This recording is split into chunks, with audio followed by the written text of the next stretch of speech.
ತ್ರಿಶೂಲ ವಿತರಣೆಯು ಕಾನೂನಿನ ವಿರುದ್ಧವಾಗಿದ್ದರೆ ಪರಿಶೀಲಿಸಿ ಸೂಕ್ತ ಕ್ರಮ ಜರುಗಿಸುವುದಾಗಿ ಪೊಲೀಸ್ ಆಯುಕ್ತ ಶಶಿಕುಮಾರ್ ತಿಳಿಸಿದ್ದಾರೆ. ನಗರದ ಕದ್ರಿಯ ವಿಶ್ವ ಹಿಂದೂ ಪರಿಷತ್ ಕಚೇರಿಯಲ್ಲಿ ನಡೆದ ಆಯುಧ ಪೂಜೆ ಕಾರ್ಯಕ್ರಮದಲ್ಲಿ ವಿಶ್ವ ಹಿಂದೂ ಪರಿಷತ್ನ ಮುಖಂಡರು ಕಾರ್ಯಕರ್ತರಿಗೆ ತ್ರಿಶೂಲ ವಿತರಿಸುವ ಬಗ್ಗೆ ಆತಂಕ ಮತ್ತು ಆಕ್ರೋಶ ವ್ಯಕ್ತವಾದ ಹಿನ್ನೆಲೆಯಲ್ಲಿ ಇಂದು ಸುದ್ದಿಗಾರರ ಜೊತೆ ಮಾತನಾಡಿದ ಶಶಿಕುಮಾರ್ ಅವರು ಮಂಗಳೂರು ನಗರ ಮತ್ತು ಹೊರವಲಯದ ಹಲವು ಕಡೆ ತ್ರಿಶೂಲ ದೀಕ್ಷೆ ಮಾಡಿದ ಬಗ್ಗೆ ಮಾಹಿತಿ ಲಭಿಸಿದೆ.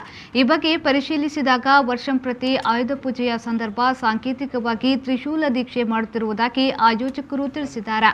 ಆದಾಗ್ಯೂ ಈ ಬಗ್ಗೆ ಹೆಚ್ಚಿನ ಮಾಹಿತಿ ಕಲೆ ಹಾಕಲು ಅಧಿಕಾರಿಗಳಿಗೆ ಸೂಚನೆ ನೀಡಲಾಗಿದೆ. ತ್ರಿಶೂಲ ದೀಕ್ಷೆಯು ಕಾನೂನಿನ ವಿರುದ್ಧವಾಗಿದ್ದರೆ ಸೂಕ್ತ ಕ್ರಮ ಜರುಗಿಸಲಾಗುವುದೆಂದು ಪೊಲೀಸ್ ಕಮಿಷನರ್ ಶಶಿಕುಮಾರ್ ಸ್ಪಷ್ಟಪಡಿಸಿದ್ದಾರೆ.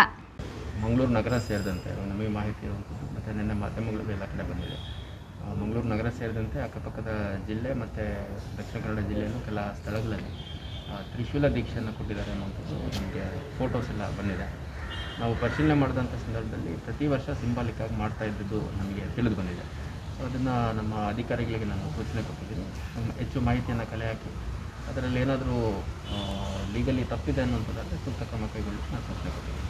ಸಿಂಬಾಲಿಕ್ಕಾಗಿ ಕೊಟ್ಟಿದ್ದೀವಿ ಅನ್ನೋಂಥದ್ದು ಆಯೋಜಕರು ಹೇಳುವಂಥದ್ದು. ಮತ್ತು ಹಿಂದೆ ಪ್ರತಿ ವರ್ಷಗಳಲ್ಲೂ ನಾವು ನಿರಂತರವಾಗಿ ನಮ್ಮ ಪ್ರತಿ ವರ್ಷ ಇದೇ ಒಂದು ಆಚರಣೆ ರೀತಿಯಲ್ಲಿ ಮಾಡ್ಕೊಂಡ್ಬಂದಿದ್ದೀವಿ ಅಂತ ನಾವು ಹೇಳ್ತೇವೆ. ಅದನ್ನು ಪರಿಶೀಲನೆ ಮಾಡಲಿಕ್ಕೆ ನಮ್ಮ head quarter A C P ಇದೆ.